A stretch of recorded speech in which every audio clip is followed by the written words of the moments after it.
கூப்பிட்டு நானும் பக்கத்தூர் தெளி கிராமத்தை சேர்ந்த ஆண்ட்ரோ ஜெயக்குமார்ன்றவரும் 10 வருஷமாக லவ் பண்ணோம். லவ் பண்ணிவிட்டு திடீர்னு எனக்கு கல்யாணம் பண்ணிக்க மாட்டேன்னு சொன்னார். அதன் அடிப்படையில் வந்து மகளிர் ஸ்டேஷனில் கம்ப்ளைண்ட் பண்ணேன். கம்ப்ளைண்ட் பண்ணும்போது வந்து எஸ்ஐ மேடம் வந்து அந்த பையன் கல்யாணம் பண்ணிக்க மாட்டேன்னு சொல்கிறான், நீங்கள் என்ன சொல்கிறேன்னு சொல்லிட்டு என்னையே திட்டி மிரட்டி வந்து கேஸ் வாபஸ் வாங்க வச்சுட்டாங்க. அதுக்கப்புறம் நாங்கள் எஸ்பி ஆஃபீஸில் போயிட்டு 16ஆம் தேதி 5வது மாதம் வந்து கம்ப்ளைண்ட் கொடுத்தோம். எஸ்பி சார் வந்து உடனே நடவடிக்கை எடுக்க சொன்னாங்க.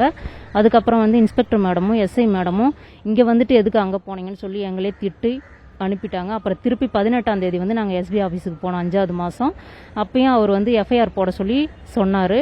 அதுக்கப்புறம் வந்து தொடர்ந்து 5 நாள் எங்களை வர சொல்லி போக வச்சாங்க. காலையில் 10 மணிக்கு வந்தனா நைட்டு 9 மணிக்கு தான் வீட்டுக்கு போனேன்.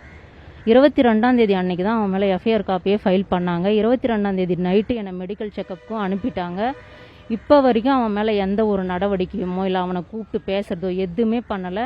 அவனுக்கு நாளைக்கு கல்யாணம்னு வேற சொல்லி எங்களுக்கு நியூஸ் வந்திருக்கு. இப்போ வந்து கேட்டது கூட வந்து இது ஃபேக் நியூஸாக கூட இருக்கலாம், நாங்கள் எப்படி உங்களுக்கு நடவடிக்கை எடுக்க முடியும்னு சொல்லிட்டு எஸ்ஐ மேடம் கேட்குறாங்க எங்களையே. கல்யாணம் நீங்கள் எப்படி கன்ஃபார்ம் பண்ணீங்க?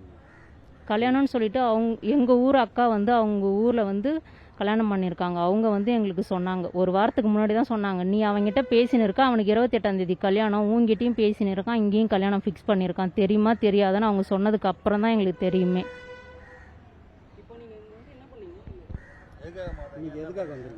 இன்னைக்கு வந்து அதுதான் நானே ஹாஸ்பிட்டல் செக்கப் போயிட்டு வந்துட்டேன். இன்னமும் எதுக்கு நீங்கள் எந்த ஒரு நடவடிக்கையும் எடுக்கல, அவனை பிடிக்கவும் இல்லைன்னு கேட்டதுக்கு இது ஃபேக் நியூஸாக கூட இருக்கலாம்னு எங்ககிட்டே சொல்கிறாங்க அவங்க.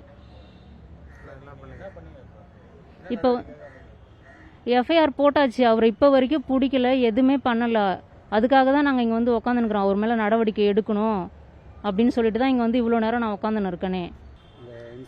ஆமாம், ரொம்ப அழகழிக்கிறாங்க அவங்க. தினமும் ஒரு நாளும் வந்துட்டு போகிறாங்க. அவங்க பைசா வாங்கினாங்களா என்னன்னு தெரியல, எனக்கு செட்டில்மெண்ட் பண்ணுறேன்னு சொல்கிறாங்க. ஒரு வருஷத்துக்கு உனக்கு 1 லட்சம்னா கூட 10 லட்சம் தரம் வாங்கினு கேஸை வாபஸ் வாங்குன்னு சொல்கிறாங்க என்கிட்டயே. இன்ஸ்பெக்டர் மேடம் தான் சொல்கிறாங்க.